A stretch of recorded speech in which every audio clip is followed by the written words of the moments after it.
Gold, trusted gold buyers. మీరు తాకట్టు పెట్టిన బంగారాన్ని విడిపించి ఈ రోజు ఉన్న మార్కెట్ ధరకు కొనబడను.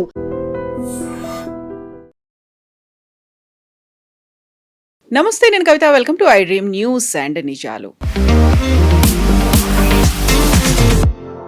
ఏప్రిల్ 23న తమిళనాడులో 234 అసెంబ్లీ సెగ్మెంట్లకు గాను సింగిల్ ఫేజ్లో ఎలక్షన్ జరగబోతోంది. ఈ నేపథ్యంలోనే ప్రధాన పార్టీలు క్యాండిడేట్లను అనౌన్స్ చేయడంతో పాటుగా మేనిఫెస్టోలను కూడా రిలీజ్ చేస్తున్నాయి. వాళ్ళు చేస్తామని చెప్తున్నటువంటి ప్రామిసెస్ను కూడా అనౌన్స్ చేస్తున్నారు. ప్రధానంగా టీవీకే నుంచి సినీ నటుడు విజయ్ యూత్ని టార్గెట్గా చేసుకున్నారు. అండ్ స్టాలిన్ 500కు పైగా హామీలని ఇప్పుడు ఇవ్వబోతున్నారు. ఎలక్షన్స్లో గెలిచిన తర్వాత తాము ఏం చేస్తామో చెప్తున్నారు. ఎందుకని ఇంత ప్రతిష్టాత్మకంగా ఈసారి ఎన్నికలు జరగబోతున్నాయి, కీలకంగా ఎవరెవరికి మారుతున్నాయి? మనతో పాటుగా ఉన్నారు సీనియర్ జర్నలిస్ట్ సురేష్ కోచాతిల్ గారు. సార్ నమస్తే. సో సింగిల్ ఫేజ్లో 234 అసెంబ్లీ సెగ్మెంట్లకు జరుగుతున్నాయి. ఒక హీట్ అనేది కనిపిస్తుంది. యూజువల్గా తమిళనాడు అనగానే ఆ పొలిటికల్ హీట్ విపరీతంగా ఉంటుంది. అందులో ఈసారి ఎండాకాలం ఇంకొక సడన్ న్యూ పార్టీ అనేది కూడా జాయిన్ అయిపోయింది. కరెక్ట్. ఎందుకంటే ప్రామిసెస్ ఇవ్వడం అనేది తమిళనాడులో చాలా మటుకు జయలలిత టైం నుంచి ఫేమస్. దానికన్నా ముందు కూడా ఉందనుకోండి. జయలలిత గారు వచ్చిన తర్వాత మిక్సీ కానీ, గ్రైండర్ కానీ, టెలివిజన్ సెట్లు కానీ ఇదాన్ని ఫ్రీగా ఇవ్వడం మొదలుపెట్టారు. తమిళనాడు ఎలక్షన్ సరే అన్ని రాష్ట్రాల్లో ఫ్రీబీస్ ఉన్నాయి, లేదని చెప్పట్లేదు. మహారాష్ట్రలో ఉంది, మధ్యప్రదేశ్లో జరిగింది, ఇక్కడ తెలంగాణలో ఉంది. మనం ఒక వెల్ఫేర్ స్టేట్ లాగా వెల్ఫేర్ స్టేట్ నుంచి ఒక ఏం చెప్తారు ఆల్మోస్ట్ బ్యాంక్రప్ట్ స్టేట్కి వచ్చేస్తున్నాం. దీనికి చాలా మటుకు ఫిగర్స్ కూడా ఉన్నాయి, దీని గురించి మాట్లాడుకోవచ్చు డీటెయిల్గా. కానీ ఇప్పుడు రీసెంట్గా ఈ అసెంబ్లీ ఎలక్షన్స్ గురించి ఒక ఆర్టికల్ వచ్చింది. దాంట్లో ఏం చెప్తున్నారంటే అస్సాం, వెస్ట్ బెంగాల్, తమిళనాడు, కేరళ, పుదుచ్చేరి కలిపి ఈ గవర్నమెంట్స్ అందరు కలిసి ఆల్మోస్ట్ 37,000 కోట్ల కొత్త స్కీములు అనౌన్స్ చేశారండి. 37,000 కోట్లు. కేరళ ఒకటే పక్కన పెడితే కేరళలో 3,000 కోట్లు అవుట్లే పెట్టారు. All schemes are announce between January and March. 20,000 కోట్లు ఈ పోయిన నెలలోనే అంటే ఫిబ్రవరిలోనే డిస్పర్స్ చేశారు. ఆలోచించండి వాళ్ళ పరిస్థితి ఏముండదు స్టేట్ గవర్నమెంట్ దాన్ని. ఇది చాలా మటుకు ఈ మోడల్ కోడ్ ఆఫ్ కాండక్ట్ వచ్చే ముందు ఇదంతా చేస్తారు. ఎందుకంటే వచ్చిన తర్వాత మీరు ఏం చేయలేరు అని చెప్పేసి. మనం స్టాలిన్ దాంట్లో చూస్తున్నాం. స్టాలిన్ ప్రామిసెస్ చేస్తున్న దాని ప్రకారం చాలా మటుకు స్టాలిన్ ఈసారి మీరు చెప్పినట్లు 515 ప్రామిసెస్ చేశారు చాలా మటుకు. దాంట్లో చాలా ఉన్నాయి. 3,000 పొంగల్ గిఫ్ట్ ఒకటి అది ఇచ్చారు ఆయన, ఇది వచ్చే ముందే ఇచ్చేశారు. Each rights card holding member కార్డ్కి శ్రీలంకన్ తమిళ్ క్యాంప్ వాళ్ళకు కూడా ఇచ్చారు. మన దేశాలకు కాదు, శ్రీలంక వాళ్ళు కూడా ఇస్తున్నారు. అది కాకుండా ఈ టోటల్గా 2,22,00,000 మందికి ఈ రైస్ స్కీమ్ కూడా ఇచ్చారు. క్యాష్ కాంపోనెంట్ ఒకటి తమిళనాడులో చూస్తే మీరు ఈ ఫిబ్రవరి నెలలోనే అనౌన్స్ చేసిన దాని ప్రకారం 6,900 కోట్లు 6,900 కోట్లు ఇచ్చారనమాట. That is 3% of the states tax revenue దానికే వెళ్ళింది. సో దాని తర్వాత మీరు ఒక నెల తర్వాతనే మన జనవరి ఫిబ్రవరిలో చూసుకుంటే కూడా 5,000 రూపాయలు సహా 1,31,00,000 మహిళలకు కలంగార్ మల్లర్ ఉరిమయ్య తొగై స్కీమ్ కింద ఇచ్చారన్నమాట. ఇది చెప్పుకుంటూ చాలా ఉన్నాయి ఇట్లాంటిది. అది కాకుండా ఈ సమ్మర్ అసిస్టెన్స్ అని చెప్పి 2,000 రూపాయలు ఇచ్చారు మళ్ళీ ఫిబ్రవరి మార్చ్ ఏప్రిల్లో కలిసి. టోటల్ పేఅవుట్ మేము చెప్పినట్లు 6,530 కోట్లు. సో దీనికి ఏం చెప్తారు, అసలు ఎక్కడ ఎండ్ లేదన్నమాట. మీరు ఇది చూస్తే ఈవెన్ బెంగాల్లో కూడా ఉంది. మనం కావాలంటే ఇంకొక సెషన్లో బెంగాల్ గురించి సపరేట్గా మాట్లాడుకుందాం. ఎందుకంటే యూఆర్ ఫోకసింగ్ ఆన్ తమిళనాడు అనమాట. ఆల్రెడీ ఇక్కడ ఒక ఫ్రీ బస్ ట్రావెల్ ఉంది ఉమెన్కి తమిళనాడులో, మన దగ్గర కూడా ఉంది. అది కాకుండా కేఎంయూటీ కింద 1,000 రూపాయల క్యాష్ ట్రాన్స్ఫర్ కూడా చేశారు. కానీ ఇవాళ ఈ 515 ప్రామిసెస్లు చేసిన స్టాలిన్ వాళ్ళ పార్టీకి డిఎంకే తరఫు నుంచి ప్రామిసెస్ కానీ ఏఐడిఎంకే వైపు నుంచి ఈపీఎస్ గారు దాన్ని ప్రశ్నించారు.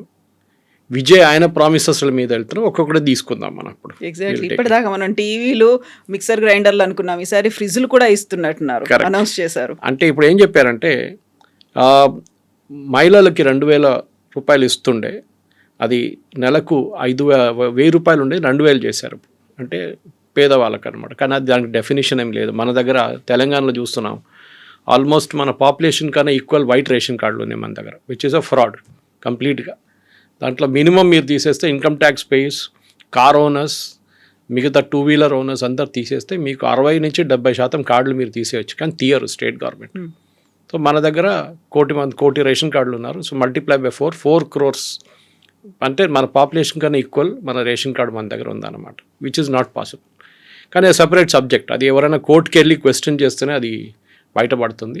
చాలా ఈజీగా మీరు దాన్ని మీరు ట్రేస్ అవుట్ చేయొచ్చు. సో ఈ 515 ప్రామిసెస్లో ఒక ప్రామిస్ కొత్తగా ఏం పెట్టారంటే 8,000 రూపాయలు ఒక కూపన్ ఇస్తారంట. స్టాలిన్ వాళ్ళ పార్టీ ఎలక్ట్ అయితే 8,000 రూపాయల కూపన్. దాంతో మీరు వెళ్ళి పక్కన ఉన్న షాప్ నుంచి మీరు కావాల్సిన ఎలక్ట్రానిక్ గుడ్స్ వాడుకోవచ్చు, ఏదైనా కొనుక్కోవచ్చు, హౌస్ హోల్డ్ గుడ్స్ కూడా కొనుక్కోవచ్చు, రీప్లేస్ కూడా చేసుకోవచ్చు. ఇది ఒక ప్రామిస్ ఇచ్చారనమాట. ఈ పర్టికులర్ స్కీమ్ కింద కూడా దాని తర్వాత టీవీలు, రెఫ్రిజిరేటర్లు, వాషింగ్ మిషన్లు, మిక్సర్ ఏదైనా మీరు కొనుక్కోవచ్చు, microwave and induction cookers also. ఇంకోటి ఏంటంటే ఆయన కీ ప్రామిస్ చేసింది ఈ ఫార్మర్స్కి, రైతులకి ఫ్రీ మోటార్ పంప్ సెట్ ఇస్తారంట. ఇవ్వడం ఒకటే కాదు, దాంతోపాటు ఫ్రీ ఎలక్ట్రిసిటీ ఇప్పుడు కూడా ఇస్తున్నారు. మీటర్లు పెట్టారు కొన్ని చోట్ల, ఆ మీటర్లు తీసేస్తారంట. ఫ్రీగా మీటర్ లేకుండా మీరు కరెంట్ నడిపించుకోండి, అంటే మీరు ఏమైనా చేసుకోవచ్చు, కరెంట్ని ఎన్ని యూనిట్లు కావాలంటే వాడుకోవచ్చు, దానికి కౌంటే లేదు. ఉచిత విద్యుత్తు అంటే మీరు అట్లీస్ట్ ట్రాన్స్ఫార్మర్ లెవెల్లో మీటర్ పెడితే మీకు తెలిసిపోతుంది ఎన్ని యూనిట్స్ వాడుతున్నారని. అది చేయట్లేదు, ఎందుకంటే అప్పుడు తెలిసిపోతుంది ఈ ఎంత మిస్యూజ్ అవుతుంది ఈ స్కీమ్ అని చెప్పి. మన దగ్గర చాలా మటుకు ఈ బ్యాటరీ ఛార్జింగ్ యూనిట్స్ అని మీకు కనిపిస్తుంది. సిటీ నుంచి ఒక 50 కిలోమీటర్ 100 కిలోమీటర్ దూరంలో ఈ మన దగ్గర నుంచి ఇన్వర్టర్ బ్యాటరీ ఛార్జింగ్కి తీసుకెళ్తారు. ఇక్కడ నుంచి చాలా మటుకు వందలాది బ్యాటరీలు పోతాయి డైలీ స్టేట్ నుంచి. తెలంగాణ వైపు కూడా చూడొచ్చు మీరు. అదంతా ఈ ఫార్మ్స్కి వెళ్ళి అక్కడ ఒక చిన్న బిల్డింగ్ లాగా కట్టి అక్కడ ఈ బ్యాటరీ ఛార్జింగ్ నడుస్తూ ఉంటుంది కంప్లీట్గా. అంత మిస్యూజ్ జరుగుతుంది ఎలక్ట్రిసిటీ అనమాట. సో అట్లాంటిది తమిళనాడులో కూడా రీసెంట్లీ సుప్రీంకోర్టులో ఏదో కేసు వచ్చింది అనుకుంటా. సుప్రీంకోర్టు చాలా క్లియర్గా అడిగారు, మన గవర్నమెంట్ ఆఫ్ ఇండియా స్కీమ్ ప్రకారం మనం బిలో ప్రొడక్షన్ కాస్ట్ ఏమి ఇవ్వకూడదు, ఎవరికి ఇస్తే అందరికి ఇవ్వాలి వితౌట్ బ్లాంక్. అంటే మీరు బ్యాంక్రప్ట్ అయిపోతారు స్టేట్ గవర్నమెంట్ కంప్లీట్గా. మీరు ఎవరికైనా ఉచిత కరెంట్ ఇస్తే దానికి ప్రొడక్షన్ కాస్ట్ 3 రూపాయలు ఉందనుకోండి, లేకుంటే ₹2.70 ఉంటే you have to charge that amount 270. ఎట్లా ఛార్జ్ చేస్తారు మీరు? మీకు తెలియదు ఎన్ని యూనిట్లు కన్జ్యూమ్ అవుతుందని. సో బ్లైండ్గా ఏం చేస్తారు, ఒక 7,000 రూపాయలు 8,000 రూపాయలు సబ్సిడీ అని చెప్పేసి ఎలక్ట్రిసిటీ బోర్డు వాళ్ళ డిస్ట్రిబ్యూషన్ కంపెనీస్కి ఇస్తారు. వాళ్ళు దాన్ని తీసుకుంటారు అంతే, వాళ్ళు ఏం చేయలేకపోతే. ఇక్కడ కూడా తెలంగాణలో కూడా అంతే బ్యాంక్రప్ట్ స్టేట్కి వచ్చేసారు. ఇది కాకుండా స్టాలిన్ గారు ఇంకా ప్రామిస్లు ఉన్నాయి. మోటార్ పంప్ సెట్ చెప్పాం మనం. ఇన్ఫ్యాక్ట్ అని చెప్పారు, మా పోల్ మేనిఫెస్టో ఒక సూపర్ స్టార్ అన్నమాట ఈ ఎలక్షన్లో చెప్తున్నారు. ఎందుకంటే ఇది ట్యాక్స్ పేయర్స్ డబ్బులు తీసుకొనే ఈ హీరోయిన్లు తయారవుతున్నారని చాలా క్లియర్గా తెలిసిపోయింది. ఈ కాకుండా ఈ ఫ్రీ బ్రేక్ఫాస్ట్ స్కీమ్ ఒకటి ఉంది సీఎం దాంట్లో, అది క్లాస్ 8 దాకా ఇప్పుడు వాళ్ళు పెంచుతున్నారు అనమాట. 8 దాకా, క్లాస్ 8 దాకా పెంచుతున్నారు. ఇది ఇట్లా ఉంటే దెన్ డెఫినెట్గా వాళ్ళు పక్కన ఇంకా ఉన్నారు కదా చాలా పార్టీలు, వాళ్ళు ఊరుకోరు కదా. సో ఈపీఎస్ ఒక అబ్జెక్షన్ చేశారు. ఆయన ఏం చెప్పారంటే 8,000 రూపాయలు కూపన్ ఇస్తారు చూడండి, ఇది పార్టీ ఫంక్షన్ ఈజ్ నడిమిట్లో కరప్షన్ కాబట్టి కరెక్ట్. అది ఎవరికి ఇస్తున్నారో ఏమి ఇస్తున్నారో ఎవరు కౌంట్ ఉండదు, అన్అకౌంటబుల్గా పోతుంది. అన్అకౌంటబుల్గా ఎవరు కావాలంటే వాళ్ళకి ఇచ్చేసుకుంటారు. 8,000 రూపాయలు మీరు కావాలంటే పక్కన షాప్కి వెళ్ళకుండా ఇంకో షాప్కి వెళ్తారు, అక్కడ పార్టీ వాళ్ళు పెట్టుకున్న షాప్ ఉంటుంది, అది అక్కడి నుంచి కొనుక్కుంటారు. So it's again a complete form of corruption అన్నమాట. ఇది as per you are seeing as per the what you call EPS గారి కామెంట్ అన్నమాట. ఈ token will be distributed by DMK workers అంటే before and demand a cut before. అంటే టోకన్లు ఇచ్చే ముందు మీరు డిఎంకే ఫంక్షనరీ ఎవరు ఉంటారో, ఎమ్మెల్యే ఉంటారో, కౌన్సిలర్ ఉంటారో వాళ్ళు ఒక కమిషన్ తీసుకుంటారని చెప్తున్నారు అన్నమాట. అండర్ ఏఐడిఎంకే అకౌంట్ వీళ్ళు ఏం చేశారంటే 10,000 రూపాయలు డైరెక్ట్గా అకౌంట్కి పంపించారు, విచ్ ఇస్ సెన్సిబుల్. ఎందుకంటే డైరెక్ట్ బెనిఫిట్ ట్రాన్స్ఫర్ అనగానే నడిమిట్లో ఏజెంట్ లేకుండా చేస్తున్నప్పుడు మీరు 8,000 రూపాయలు ఎందుకు కూపన్గా ఇస్తున్నారు? బహుశా వీళ్ళేమంటారు, పక్కన షాప్కి వెళ్తే డబ్బులు మళ్ళీ ఆనికి ట్రాన్స్ఫర్ చేయాలి కదా, కూపన్ వెళ్ళి ఇచ్చేస్తే అయిపోతుంది. ఈ ఫుడ్ కూపన్ బిజినెస్ అని చెప్పేసి యూకేలో ఒకటి ఉంది, సేమ్ సంథింగ్ వెరీ సిమిలర్. మన దగ్గర కూడా రేషన్ షాప్లో అది ఇంట్రొడ్యూస్ చేద్దాం అనుకున్నారు కానీ చేయలేదు. బేసిక్లీ మీకు కూపన్స్ ఇస్తారు, మీకు రైస్ వెళ్ళి డైరెక్ట్గా మీరు కొనుక్కోలేరు, అంటే మీకు రేషన్ కార్డ్ ఏముండదు, మీరు కూపన్ తీసుకొని పక్కన ఏ షాప్కైనా వెళ్ళి మీరు కొనుక్కోవచ్చు. అంటే మన దగ్గర రేషన్ షాపులు పోతాయి అట్లా ఉన్నప్పుడు. సో మన దగ్గర కంటిన్యూ చేయడానికి రేషన్ షాప్ నుంచి తీసుకుంటున్నారు, వేర్ అక్కడ పెద్ద ఫ్రాడ్ నడుస్తుంది.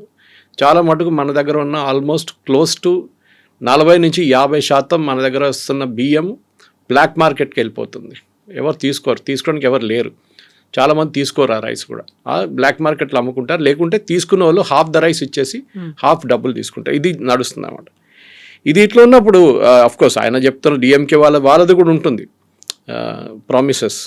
తో ఎంనారేగా గురించి మాట్లాడుతున్నారు వీళ్ళు డిఎంకే వాళ్ళు. బట్ ఇంట్రెస్టింగ్లీ మన విజయ్ గారి మేనిఫెస్టో చూస్తున్నాను, కవిత గారు. నేను ఆయన ఏం చెప్తున్నారంటే, నేను క్లాస్ 12 నుంచి పిహెచ్డి దాకా ఉన్న స్టూడెంట్స్కి అందరికీ కొలాటరల్ ఫ్రీ లోన్స్ అంటే 20 లక్షల దాకా లోన్స్ ఇస్తారంట. క్లాస్ 12 నుంచి పిహెచ్డి చేసేదాకా స్టూడెంట్స్కి మీ ఎడ్యుకేషన్ ఆగిపోకూడదు, మీకు 20 లక్షల కొలాటరల్ ఫ్రీ లోన్ ఇస్తారు. ఆ లోన్ రిటర్న్ కడతారో లేదా అనేది ఎక్కడ మాట లేదు. 90% ఆ లోన్ కట్టరు తిరుగా. అది నాన్ పర్ఫార్మింగ్ అసెట్ అయిపోతుంది. అది ఎవరి మీద వస్తుంది, ఎవరు లోన్ ఇచ్చారో వాళ్ళ పేరు మీద వస్తుంది. వాళ్ళు రేపు బ్యాంక్ నుంచి ఇంకో లోన్ తీసుకోలేకపోతారు. రేపు వాళ్ళు ఒక ఉద్యోగం వచ్చిన తర్వాత ఒక ఇల్లు తీసుకోవాలన్నా, లేకుంటే బైక్ తీసుకోవాలన్నా, కార్ కొనాలంట ఈఎంఐకి వాళ్ళకి లోన్లు ఇయ్యరు. This is the biggest blunder. ఎందుకంటే యంగ్ ఇది మనం యూఎస్లో కూడా చూస్తున్నాం. యూఎస్లో చాలా మటుకు ఎడ్యుకేషనల్ లోన్సే స్టూడెంట్స్కి పెద్ద ప్రాబ్లంగా మిగిలిపోతుంది. మన దగ్గర కూడా పెట్టారు లోన్లు, కానీ అట్లీస్ట్ కొలాటరల్ ఉంటుంది, దానికి కొంచెం కొలాటరల్ అని ఉంటుంది. ఎడ్యుకేషన్ బయటికి వెళ్ళండి చదువుకోవడానికి కూడా లోన్స్ ఇస్తున్నాం. కానీ ఏం జరుగుతుంటే మోస్ట్లీ ఇది నాన్ పర్ఫార్మింగ్ అసెట్గా లోన్ తిరిగా కట్టకుండా ఉండిపోతుంది అనమాట. సో ఆయన లాజిక్ ఏంటంటే, గ్రాడ్యుయేట్స్కి 29 సంవత్సరాలు చదువుకున్న తర్వాత కూడా ఒక ఉద్యోగం రాకపోతే వాళ్ళకి 4,000 రూపాయలు ప్రతి నెలకి ఇస్తారంట. అంటే if you reach 29 years old and మీకు ఇంకా ఉద్యోగం రాకపోతే, అన్ఎంప్లాయిడ్ యూత్కి ఆలోచించండి, ఏదైనా పని చేసుకోవచ్చు కదా. లేదు, నేను ఇంట్లో కూర్చుంటాను, నాకు 4,000 రూపాయలు కావాలని చెప్తున్నాను అనమాట. ఈ పరిస్థితిలో ఉన్నప్పుడు కవిత గారు చాలా మట్టుకు దాని తర్వాత డిప్లొమా హోల్డర్స్కి 2,500 రూపాయలు ఇస్తారంట. అది కూడా చూడండి. సో అందరు ఇవ్వడమే ఉంటుంది. అది కాకుండా టీవీకే పార్టీ ఏం చెప్తున్నారంటే 5 లక్షల జాబ్స్ క్రియేట్ చేస్తాం, ఉద్యోగం క్రియేట్ చేస్తాం. దేని కింద? CM public service friends post అని ఒక పదవి ఇస్తారంట.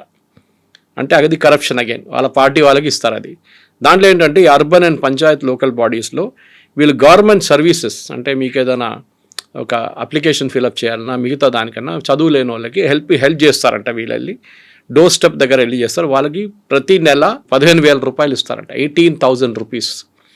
దానికి స్టేట్ ఎలక్షన్ కాదు, స్టేట్ సెలక్షన్ కమిటీ ఉంటుంది, అది అక్కడి నుంచి తీసుకోరు, పార్టీ వైపు నుంచి తీసుకుంటే దాని మొడాలిటీస్ ఏం మాట్లాడలేదు. సెలక్షన్ ఎట్లా చేస్తారు మీరు, డెఫినెట్గా దీన్ని కోర్టు ఆపేస్తారు. అఫ్కోర్స్ విజయ్ పవర్కి రారు, అది డిఫరెంట్ థింగ్. బట్ వచ్చినా కానీ ఇట్లాంటి మనం వెస్ట్ బెంగాల్లో చూసాం, ఇట్లాంటి సెలక్షన్ చేసినప్పుడు టీచర్స్ సెలక్షన్లో కోర్టు సుప్రీంకోర్టు దాకా వెళ్ళింది, ఆ కేసు కొట్టుపడేశారు కంప్లీట్గా. It's corruption, straight away corruption అనమాట. అది కాకుండా విజయ్ వాళ్ళ పార్టీ ఏమంటున్నారంటే, Vijay himself said that Tamil Nadu recruitment and accountability transparency act తీసుకొస్తారంట గవర్నమెంట్ రిక్రూట్మెంట్ కోసం. దాని తర్వాత తమిళ్ ఎంప్లాయ్మెంట్ క్రెడిట్ సిస్టమ్ తీసుకొస్తారంట. ఇది కూడా హర్యానాలో ట్రై చేశారు, హర్యానా గవర్నమెంట్ కొట్టుపడేశారు అక్కడ court, that you cannot discriminate on based on local thing. దీంట్లో ఏమంటున్నారంటే కంపెనీస్ వాళ్ళ దాంట్లో 75% తమిళనాడు నుంచి ఎంప్లాయీస్ని పెట్టుకుంటే వాళ్ళకు ఒక ఎంప్లాయ్మెంట్ క్రెడిట్ సిస్టమ్ ఇస్తారంట, ఇన్సెంటివ్స్ కంపెనీస్కి. Local and non local issue వస్తుంది. అక్కడ కూడా కోర్టు విల్ స్టాప్ ఇట్. ఎందుకంటే ఇదంతా మీకు ఎవరు రారు మీ దగ్గరికి, మంచి కంపెనీలు కూడా ఎంప్లాయ్మెంట్ ఎందుకు తీసుకుంటారంటే లోవర్ లెవెల్లో ప్రాబ్లం లేదు, C and D గ్రేడ్లో కవిత గారు ఇష్యూ లేదు. ప్రాబ్లం ఎక్కడ వస్తుందంటే when you go to the senior level, management level, అది కాకుండా మిడ్ మేనేజ్మెంట్ లెవెల్కి వెళ్ళినప్పుడు బెస్ట్ టాలెంట్ చూస్తారు. ఫర్ ఎగ్జాంపుల్ తమిళనాడులో టాలెంట్ బాగానే ఉంది for mobile phone manufacturing companies. మనం కాంచీపురం వైపు వెళ్ళినప్పుడు శ్రీపెరంబదూర్ కానీ మిగతా ప్లేస్లో చాలా మటుకు యాపిల్ వాళ్ళ ఫాక్స్కాన్ యూనిట్స్ ఉన్నాయి, చాలా యూనిట్స్ ఫోన్ మ్యానుఫ్యాక్చరింగ్ యూనిట్స్ ఉంది అక్కడ. అది కాకుండా దాని దగ్గరే కార్ మ్యానుఫ్యాక్చరింగ్ యూనిట్స్, ముందు ఫోర్డ్ వచ్చారు అక్కడ, తర్వాత హ్యుండాయ్ వచ్చారు, చాలా కార్ మ్యానుఫ్యాక్చరింగ్ కంపెనీస్ ఆ ఏరియాలో ఉన్నారు. Good talent, no problem, technical talent ఉంటే ఎవరైనా వస్తారు. కానీ మీరు ఇట్లాంటి లోకల్ అని పెట్టుకుంటే రేపు బయట వాళ్ళు కూడా రాకపోతే అక్కడ ఉన్న ఈకో సిస్టమ్ ఏమవుతుందంటే అక్కడే మిగిలిపోతుంది, అక్కడున్న ఎంప్లాయీసే పనిచేస్తారు. మన దగ్గర ISB స్టార్ట్ చేస్తున్నప్పుడు హైదరాబాద్లో, ఇండియన్ స్కూల్ ఆఫ్ బిజినెస్, ఇప్పుడు కాదు చంద్రబాబు నాయుడు గారు ఉన్న టైంలో, అప్పుడు 90 బాలాసాహెబ్ ఠాక్రే ఉన్నారు అప్పుడు ముంబైలో. వీళ్ళు ఫైనలైజ్ చేసేసారు. ISB అనేది ఇండియన్ ఇండస్ట్రీ కలిసి స్టార్ట్ చేశారు. వాళ్ళు ఏం చెప్పారంటే, మేము సెటప్ చేయబోతున్నాం, మాకు 400 acre ల్యాండ్ కావాలంటే ముంబైలో చూపించారు, ల్యాండ్ తీసుకోండి అది ఇదని.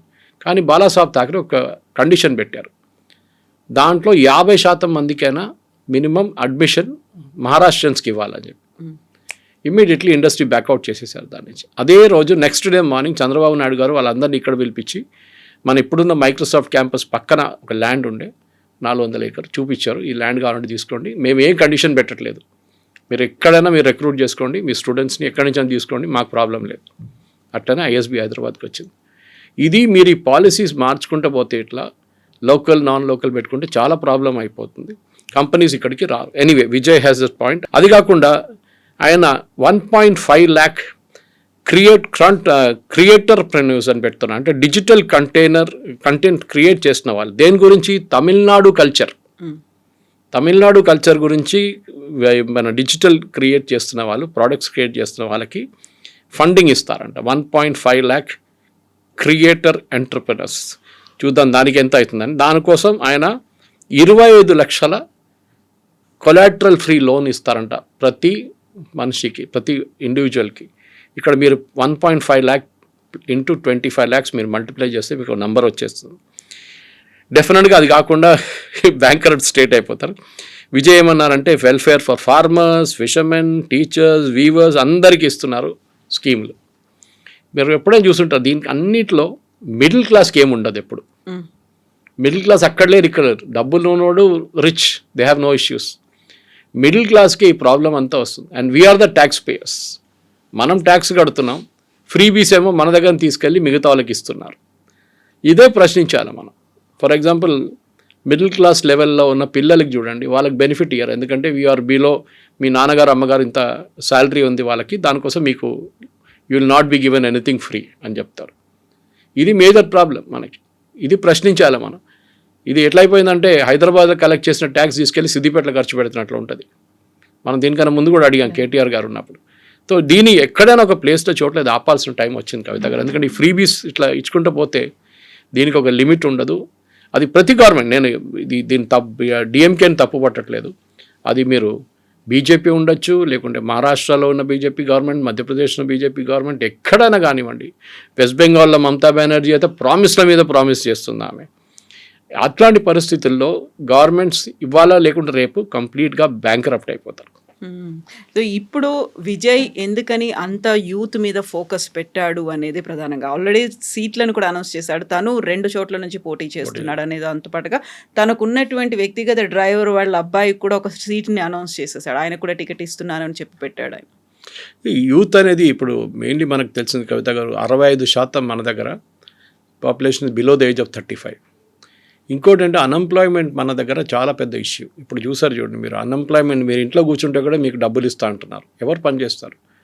మన సుప్రీంకోర్టు ఇది క్వశ్చన్ అడిగారు, you are making people lazy, మీరు పని చేయకుండానే మీకు డబ్బులు ఇస్తాం, పని చేసి డబ్బులు చేస్తే ప్రాబ్లం లేదు మన్రేగా లాంటి ప్రోగ్రామ్స్లో. అది కాకుండా మీరు ఈ ఇంట్లో కూర్చోండి మీకు డబ్బులు ఇస్తా అంటే దట్ ఈస్ అబ్సల్యూట్లీ ఇల్లాజికల్. ఏదైనా ఒక పని చేపియాలి. ఇప్పుడు కూడా నేను చెప్తున్నాను, నేను చాలా మటుకు చెప్తున్నాను, మనకు కావాల్సింది ఐఐటీలు కాదని. ఐఐటీలు చాలా అయిపోయినాయి ఇప్పుడు, క్వాలిటీ కూడా కొంచెం పడిపోయింది ఐఐటీలు. ఎందుకంటే ఇన్ని ఐఐటీలు ఓపెన్ చేసిన తర్వాత ఫ్యాకల్టీ లేదు, వాళ్ళకి టెక్నికల్ అసిస్టెంట్స్ లేరు, చాలామంది ప్రాబ్లమ్స్ అట్లాంటిది. ఈ పరిస్థితుల్లో మనకు కావాల్సింది ఏంటంటే ఎంప్లాయ్మెంట్ జనరేషన్ స్కీమ్స్. అదేంటంటే మన దగ్గర ఇప్పుడు కూడా మీరు చూడండి, ఎప్పుడు నేను చాలాసార్లు చెప్పాను, మీ దగ్గర బహుశా చెప్పుంటాను, కార్పెంటర్లు దొరకరు, ఎలక్ట్రీషియన్ దొరకరు, ప్లంబర్లు దొరకరు, ఎయిర్ కండిషనింగ్ మెకానిక్స్, ఎవరు చూడండి ఇట్లాంటి ఆటోమొబైల్ వీళ్ళు మీకు దొరకరు. ఎస్పెషలీ ఈ carpenter, plumber, electrician major problem. వాళ్ళు అసలు అదేమని అంటే వాళ్ళు ఫుల్ బిజీ ఉంటారు, వాళ్ళు పిలిస్తే మీరు చూడండి. మా దగ్గర కూడా చూసాను, మా పని మనిషి ఇంకా ముందున్న పని మనిషి వాళ్ళ అబ్బాయిని నేనే చదివిపించాను ఐటీఐలో. అంతా చేసిన తర్వాత ఆయన ఎప్పుడు పిలిస్తే వాడు అంటాడు, సార్ నేను ఫుల్ బిజీ ఉన్నాను సార్, ఎల్లుండి వస్తాను సార్ అంటాడు. రాడని చెప్పాడు, ఎల్లుండి వస్తా సార్ అంటాడు. I pity with him. ఎందుకంటే వాళ్ళ వైపు నుంచి వాళ్ళ పని వాళ్ళు చూసుకుంటున్నారు, వాళ్ళకి కావాల్సిన డబ్బులు వాళ్ళు సంపాదించుకుంటున్నారు. 3 పెట్టుకున్నాడు వాళ్ళ కింద, మేస్త్రి అయిపోయాడు. This is what we need. మనం కావాల్సింది ఏంటంటే మన వాళ్ళని ఎంప్లాయ్మెంట్. కానీ మన దగ్గర ఒక యాటిట్యూడ్ ఉంది, ఎస్పెషలీ తెలుగు స్పీకింగ్ స్టేట్స్లో కవిత గారు. నాకు ఒక ఐటీ ఉద్యోగం కావాలి, నేను ఒక ఏసీ రూమ్లో కూర్చోవాలి, వైట్ కాలర్ జాబ్ కావాలి, నేను ఇట్లాంటి పనులు బైక్ మీద తిరగడము, అత్తగడము, ఇక్కడ వెళ్ళడం నేను చేయను, మెకానిక్ పనులు చేయను. ఇది మేజర్ ప్రాబ్లం అన్నమాట వీళ్ళన్నింటిలో. ఇట్లాంటి ఇష్యూలోనే మనం చూడాల్సింది ఏంటంటే మన యంగ్స్టర్స్కి ఉద్యోగం ఎక్కడి నుంచి మనం ఇవ్వబోతున్నాను అని చెప్పేసి దానికోసం ఉన్న స్కీములు తీసుకొస్తే బాగుంటుంది. నేను దాన్ని వ్యతిరేకించను. ఏ గవర్నమెంట్ కానీ స్కిల్ డెవలప్మెంట్లో ఇప్పుడు ప్రధానమంత్రి కౌశల్ యోజన ఉంది, దాని కింద మీకు ట్రైనింగ్ ఇస్తారు. ట్రైనింగ్ ఇచ్చిన అది కూడా ఫ్రీ ట్రైనింగ్ ఇస్తారు. 6 నెలల నుంచి 12 నెలల దాకా ఏదైనా ఒక పర్టికులర్ ట్రేడ్ నేర్చుకుంటారు. దాని తర్వాత మీకు ఉద్యోగం రాకపోతే స్టైఫండ్ ఇస్తారు. దాన్ని ఉన్నప్పుడు కూడా మన వాళ్ళు దానికి వెళ్ళరు, ఎందుకంటే అక్కడ అన్ని ట్రేడ్ జాబ్స్ ఉంటుంది. ట్రేడ్ జాబ్స్ మాకు వద్దు. ఈ యాటిట్యూడ్ మార్చాల్సింది. ఇప్పుడు నేను వచ్చేది కేరళ నుంచి, మీకు తెలుసు, అక్కడ nursing is a big profession. అక్కడున్న నర్సెస్ లోకంలో మీరు ఎక్కడైనా వెళ్ళండి, అక్కడ ఉంటారు వాళ్ళు, నర్సెస్ ఉంటారు. ఎందుకు? They don't mind doing that job. కొంతమందికి నర్సింగ్ అనగానే నేను చేయనులే నర్సింగ్ జాబ్ అంటారు వాళ్ళు. ఒకటి టైమింగ్స్ గురించి ఉంటుంది, ఒకటి పేషెంట్స్తో డీల్ చేసేటప్పుడు illness, even elderly care for example Kavitha గారు పెద్ద బిజినెస్ అది. ఇజ్రాయెల్లో మ్యాక్సిమం ఎల్డర్లీ కేర్ హెల్ప్ చేస్తున్న అసిస్టెంట్స్ కేరళ నుంచి. ఆలోచించండి, అది పెద్ద ఒక బిజినెస్. జపాన్లో కూడా ఎల్డర్లీ కేర్ చాలా పెద్ద బిజినెస్ అయిపోయింది ఇప్పుడు. కానీ మన దగ్గర అది ఉద్యోగం కాదు. మోదీ గారు ఒక టైంలో చెప్పారు, పకోడా ఫ్రై చేసిన వాళ్ళు కూడా బిజినెస్ చేస్తారు బాగానే అని. కరెక్టే అది, కానీ మనకు అది నచ్చదు. మనకి ఫ్రీబీలు. మీరు ఒక అసెట్ క్రియేట్ చేస్తే ఇష్యూ లేదు. ఫర్ ఎగ్జాంపుల్ ముద్రా లోన్ తీసుకోండి. ముద్రా లోన్ తీసుకున్న మన దగ్గరే తెలంగాణలోనే almost 1/4 of the population Mudra లోన్లోనే తీసుకున్నాం. చాలామంది ఉన్నారు, నేను కలిశాను కూడా వాళ్ళని. ఒక మహిళ 5 కుట్టు మిషన్ తీసుకుంది, 2 షిఫ్ట్లు నడిపిస్తుంది ఆమె. అట్లాంటి 10 మందికి ఉద్యోగం ఇస్తుంటే దానికి ఒక వాల్యూ అడిషన్ ఉంది. మీరు స్కిల్ డెవలప్మెంట్ మాట్లాడినప్పుడు కూడా ఈ మహిళలు స్కిల్ ఇస్తే బాగుంటుంది. ఒక లిజ్జత్ పాపడ్ ఎక్కడి నుంచి మొదలైంది మన అందరికీ తెలిసిన స్టోరీ, అది చాలా పెద్ద సక్సెస్ స్టోరీ అయిపోయింది. అట్లాంటి మనం ఎందుకు చేయట్లేదు? మీరు you give the money but demand some work out of, అంటే ఏదైనా ఒక ఉద్యోగం చేయాలి మీరు అని చెప్పాలి. ఈ ఫ్రీ బిల్ ఇచ్చుకుంటూ పోయి మీరు 5-8 వేల రూపాయలు తీసుకెళ్ళి మిక్సీలు కొనుక్కోండి, గ్రైండర్లు కొనుక్కోండి. What is the value addition? Nothing.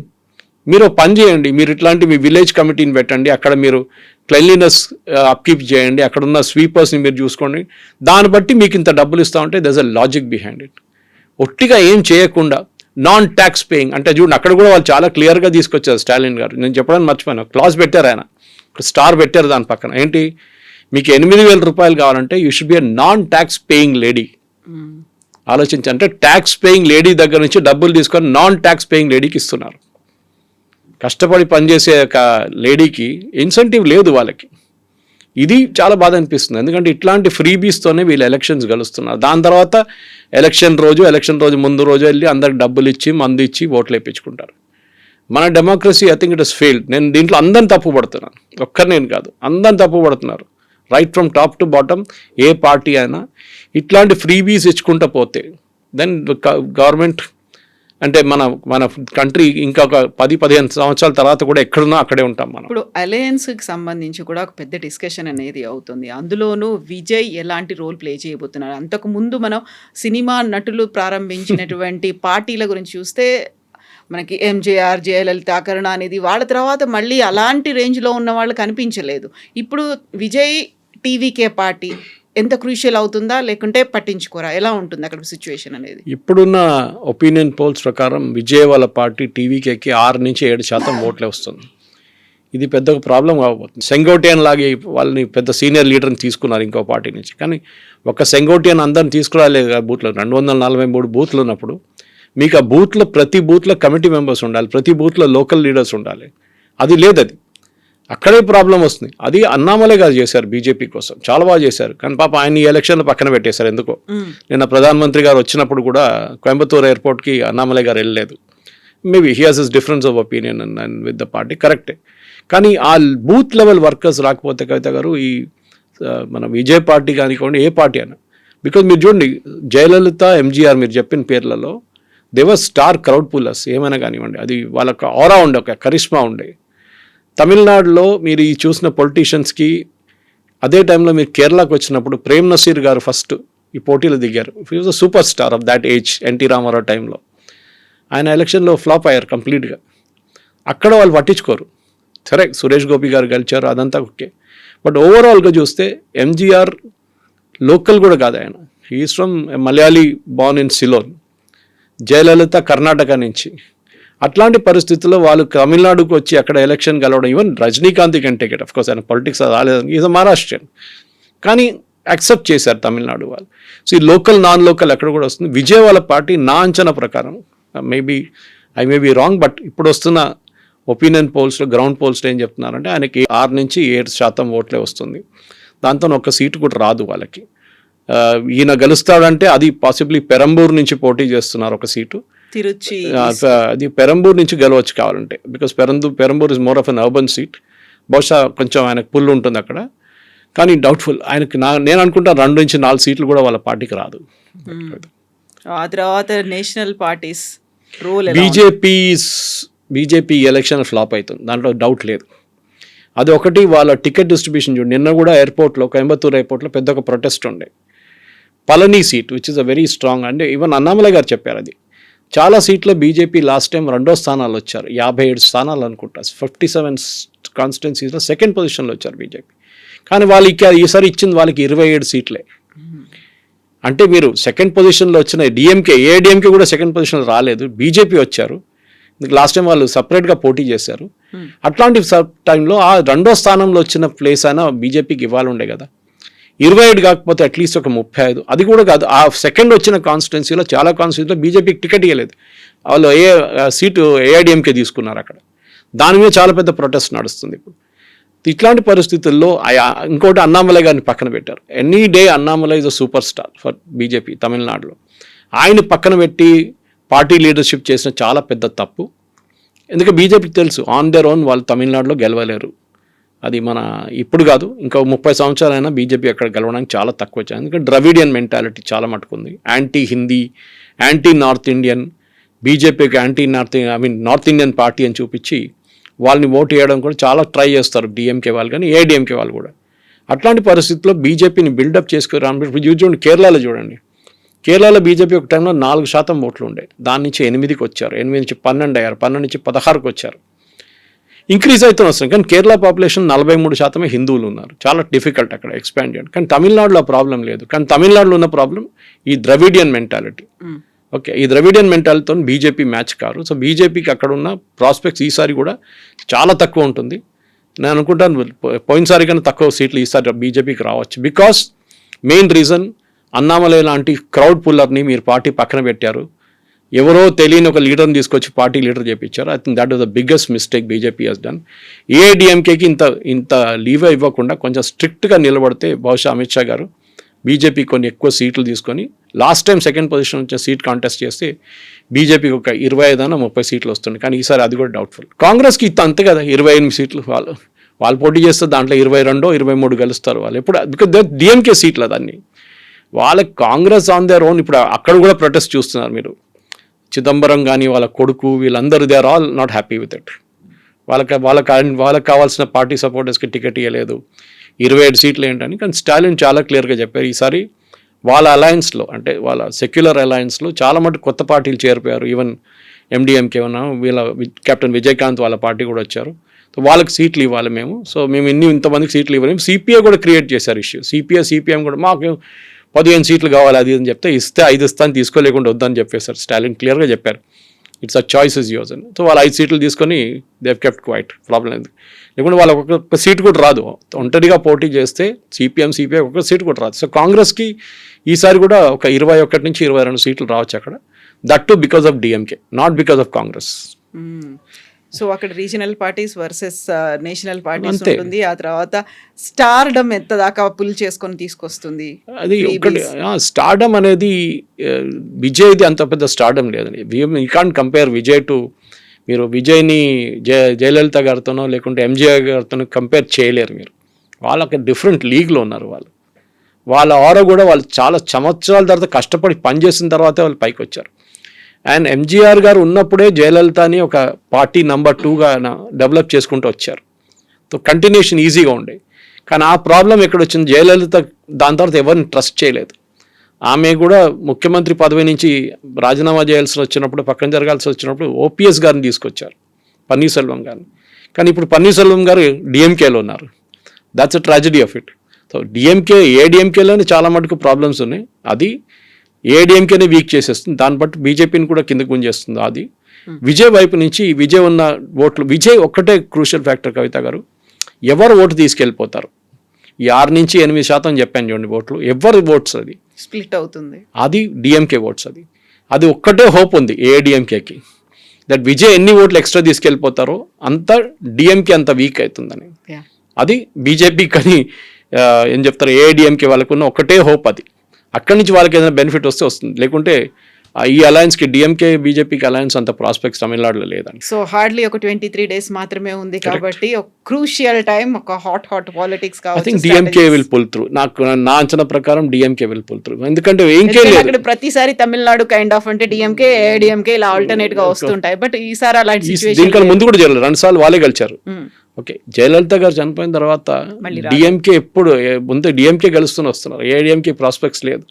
అంటే మీరు ఒక లీడర్షిప్ లెవెల్లో ఎంజీఆర్ గారిని, జయలలిత గారిని, దాని తర్వాత మీరు ఈపీఎస్ని తీసుకొస్తే is nowhere, is a nobody absolutely.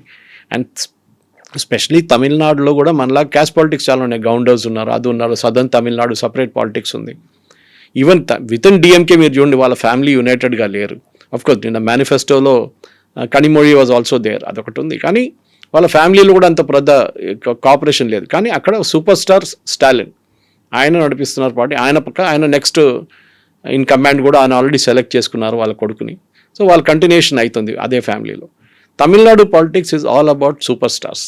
అది మనం మర్చిపోకూడదు. ఇది బీహార్ యూపీ లాగా కాదు, ఇది it's a different ball game all together. So ఆ సూపర్ స్టార్ సినిమా వాళ్ళే అయి ఉండాల్సిన అవసరం లేదు, పొలిటికల్ సూపర్ స్టార్స్ అయి ఉండొచ్చు. ఫిలిం కనెక్షన్ ఉన్న వాళ్ళైతే ఉంటుంది బాగా. End of the day Karunanidhi script రైటర్గా ఉన్నారు, ఎంతో పెద్ద పెద్ద స్క్రిప్ట్ రాశారు సినిమాల కోసం. వాళ్ళకి ఫిలిం టచ్ ఒకటి ఉంది వాళ్ళ పార్టీకి, లేదని కాదు. కానీ తమిళనాడులో ఇప్పుడు మెయిన్లీ ఒక ఫ్రీబీ కల్చర్, అది అన్ని స్టేట్స్లో ఉంది. Again I'm repeating. అది కాకుండా అక్కడ నెక్స్ట్ ఉన్నది ఏంటంటే మెయిన్లీ ఒక యాంటీ హిందూ మైండ్ సెట్ ఒకటి ఉంది, అదే పనిచేస్తుంది. దానికోసం సనాతన ధర్మ, డెంగ్యూ లాగా మలేరియా అని చెప్పి మన స్టాలిన్ కొడుకు చెప్పాను, ఉదయనిధి స్టాలిన్ చెప్పారు చూడండి.